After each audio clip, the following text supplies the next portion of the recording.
चला आपण आता सकाळ सकाळ आपलं शेतातील रूटिंग वर्क बघू.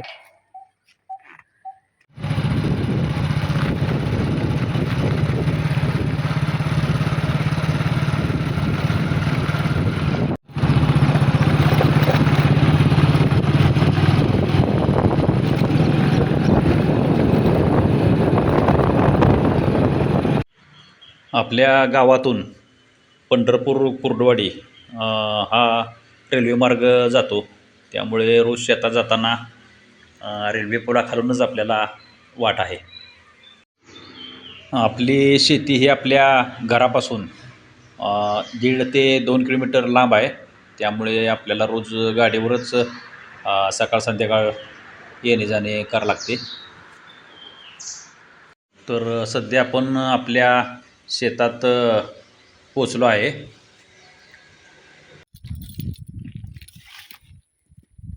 चला आपण आज आपली मोटर चालू आहे का नाही ते बघूया. आपला ऑटो सध्या काम देत नाही, त्यामुळे त्याला परत एकदा चालू करून अर्धा 1-2 मिनिटांनी तर आपला ऑटो चालू झालेला आहे. लाईट टीम असल्या कारणाने तो काही टायमाला स्टार्टर उचलत नाही. हा जो दिसतोय तो आपला ऊस आहे. आता सध्या आज 31 मे तारीख असून सुद्धा कमी पाण्यावर ड्रीपवर हे आपला ऊस दिसत आहे. उन्हाच्या झाडा सोसून सुद्धा हा ऊस सध्या तरी हिरवा दिसत आहे. आता आपण आलेलो आहे आपल्या डाळिंब बागेत. सध्या हे फळ धरलं असल्यामुळं त्याला रोज सकाळ संध्याकाळ येऊन पाणी किती प्रमाणात पडलं हे बघायला लागतं. आणि फळबाग कोणती असो किंवा पीक कोणतं असो तर ते आपल्याला वापसा कंडिशनवर असलं पाहिजे. पिकाने पाणी मागितलं पाहिजे. पीक हे कायमस्वरूपी भिजवताना वापसा कंडिशनवर असलं पाहिजे. हे जे दिसते ते आपले डाळिंब बाग.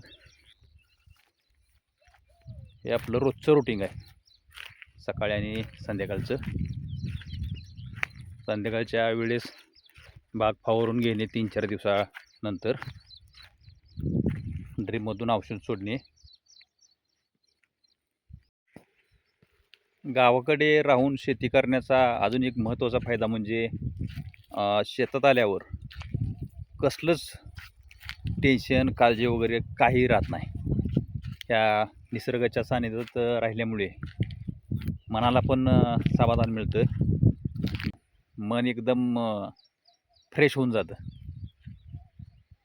आणि एक जबरदस्त कॉन्फिडन्स मिळतो. उन्हाळ्यात पण आपल्याला एखादं छोटंसं उत्पन्न असावं या कारणाने आपण रसवंतीसाठी किंवा गुरांसाठी वैरणीसाठी आपण 1 एकर ऊस दरवर्षी करतो. आपलं हे मित्रांनो रोजचं रुटीन वर्कच आहे. की नळाला खाली पाणी आल्यावर किंवा गावाखालून जे आपण पाईपलाईन करून विहिरीवरून पाणी आणलेलं आहे ते आपण आपल्या शेततळ्यात सोडतो. आपल्याकडे एक 8 गुंठ्याचं एक शेततळं आणि एक 1.25 एकराचं मोठं शेततळं अशी 2 शेततळे आहे आपल्यात आपण तयार केलेली आहेत. हे आपलं 8 गुंठ्याचं छोटं शेततळं. यात आपण रोजच्या रोज पाणी सोडतो आणि हे जेव्हा भरल त्या टायमाला आपण ते मोठ्या शेततळ्यात सोडतो. शेती करताना मित्रांनो शेतीचा मालक स्वतः असल्या कारणाने तेवढंच आपण काळजीने आपल्या पिकांची वेळेवर दखल घेत त्यांना खत पाणी वगैरे दिलं तर शेती आपल्याला चांगल्या रीतीने परवडू शकते. तर मित्रांनो, हे जे शेततळं दिसतंय ह्यातलं आपण कमी जास्तीला पाणी आपल्या पिकांना वापरू शकतोय. मागं बघितलं आपण विहिरीची मोटर चालू केली, तेवढीच 2-3 तास रोजची चालते. आणि परत जरी पाण्याची काय अडचण वाटली तर मग या शेततळ्याचं पाणी आपण आपल्या पिकांना देऊ शकतोय. चला मित्रांनो, दुसरीकडे एक अर्धा किलोमीटरवर पाऊण एकराचं शेततळं आहे, ते आपण आता पाहणार आहोत. तर मित्रांनो, आपण आपल्या मोठ्या शेततळ्यापाशी पोचलेलो आहे. हे आपण तुम्हाला वर जाऊन व्यवस्थितपणे दाखवतो. तर बघा मित्रांनो, हे गावाकडील वातावरण आपल्याला शहराच्या ठिकाणी अनुभवता येत नाही. आणि निसर्गरम्य ठिकाणावरती असल्याने आपल्याला ह्याचा फील होतोय. तर ह्या तळ्यात आपण जे आपले गावाच्या खालून एक 2-3 किलोमीटरची पाईपलाईन आहे, तिथून कॅनलला पाणी आल्यावर आपण ह्या शेततळं पावसाळ्यात भरून घेतो.